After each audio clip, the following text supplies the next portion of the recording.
नमस्कार. श्री स्वामी समर्थ. जय जय स्वामी समर्थ. नमस्कार स्वामी भक्तांनो.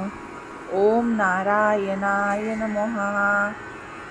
ओम नमो नारायणाय. तुम्ही रोज व्यंकटेश स्तोत्र म्हणता का? पण अनेक लोकांच्या मनात एक प्रश्न असतो, व्यंकटेश स्तोत्र कधी म्हणावे, कसे म्हणावे आणि रोज म्हणल्याने खरंच फायदा होतो का? आजचा हा व्हिडिओ शेवटपर्यंत नक्की बघा, कारण आज मी तुम्हाला सांगणार आहे व्यंकटेश स्तोत्रांचे असे काही नियम जे बहुतेक लोकांना माहितीच नाहीत. आणि जर तुम्ही हे स्तोत्र योग्य पद्धतीने म्हणायला सुरुवात केली तर भगवान विष्णू आणि माता लक्ष्मीची कृपा तुमच्या घरावर कायम राहू शकते. म्हणूनच हा व्हिडिओ शेवटपर्यंत नक्की बघा, कारण यामध्ये सांगितलेली माहिती खूप चांगली आहे आणि ते जर तुम्ही नियम आणि माहिती ऐकून जर व्यंकटेश स्तोत्र वाचलं तर त्याचे फळ तुम्हाला नक्की मिळेल. स्वामी भक्तांनो, आजच्या काळात प्रत्येक माणूस कोणत्या ना कोणत्या संकटातून जात आहे. कधी पैशांची अडचण, कधी घरातील भांडण, कधी मनाची अस्वस्थता. आणि अशा वेळी भगवान व्यंकटेशांचं स्तोत्र म्हणजे भक्तांसाठी एक मोठा आधार असतो. असं म्हणतात, ज्या घरात रोज श्रद्धेने व्यंकटेश स्तोत्र म्हटलं जातं त्या घरात नकारात्मक शक्ती जास्त वेळ राहू शकत नाही. नकारात्मक शक्ती जास्त काळ टिकत नाही. व्यंकटेश स्तोत्र म्हणजे काय? व्यंकटेश म्हणजे भगवान विष्णूंचे रूप. तिरुपती बालाजी म्हणून संपूर्ण जगात ज्यांची पूजा केली जाते त्यांचे स्तोत्र म्हणजे व्यंकटेश स्तोत्र.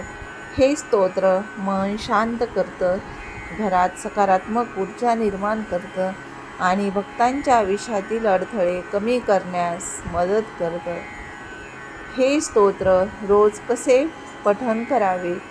जर तुम्हाला पैशाविषयी अडचण असेल, जर तुम्हाला धनप्राप्ती पाहिजे असेल तर हे स्तोत्र 21 वेळा पठण करावे. 21 वेळा 21 दिवस पठण करावे.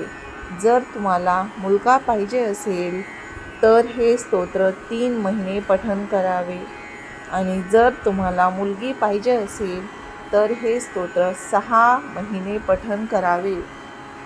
रोज एकदा आणि ज्या वेळेला बसतात त्या वेळेला बसून हे स्तोत्र म्हणावे. व्यंकटेश स्तोत्र रोज कसे म्हणावे? सकाळी अंघोळ करून स्वच्छ कपडे घाला. देवासमोर तुपाचा किंवा तेलाचा दिवा लावा. भगवान विष्णू किंवा बालाजीचा फोटो समोर ठेवा. मन शांत करून श्रद्धेने स्तोत्र सुरू करा. घाईघाईत किंवा रागात स्तोत्र म्हणू नका. शक्य असल्यास रोज एकाच वेळी पठण करा. स्वामी भक्तांनो, इथे फक्त शब्द महत्त्वाचे नसतात तर भावना महत्त्वाची असते, विश्वास महत्त्वाचा असतो, श्रद्धा महत्त्वाची असते. म्हणूनच तुम्ही व्यंकटेश स्तोत्र जर पठण करत असाल तर तुमच्या डोळ्यासमोर फक्त भगवान विष्णूंचे आणि व्यंकटेशांचेच फोटो किंवा प्रतिमा दिसली पाहिजे. हे स्तोत्र वाचल्यावर काय फायदे होतात? असं म्हणतात की घरात सुख शांती वाढते, आर्थिक अडचणी कमी होऊ लागतात, मनातील भीती कमी होते,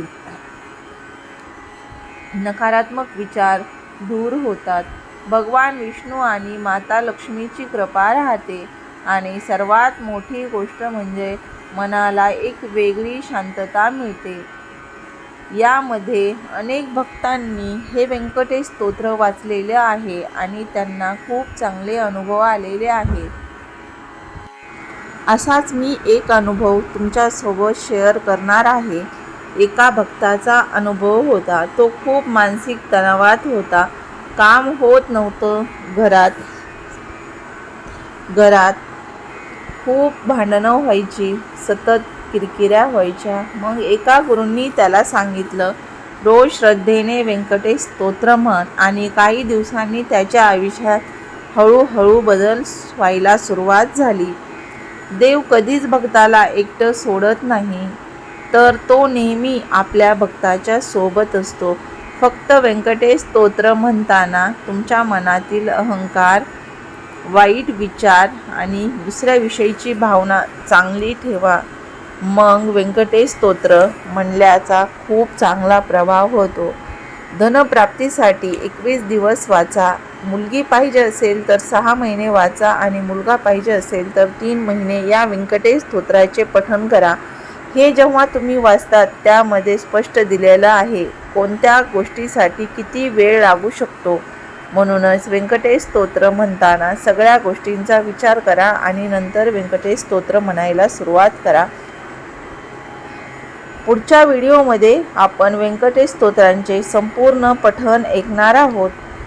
कसे म्हणावे, कोणत्या भावनेने म्हणावे आणि त्याचे चमत्कारी फायदे काय आहेत हे सुद्धा जाणून घेणार आहोत. म्हणून पुढचा व्हिडिओ बघायला विसरू नका, कारण यामध्ये आपण पूर्ण व्यंकटेश स्तोत्र म्हणणार आहोत, वाचणार आहोत.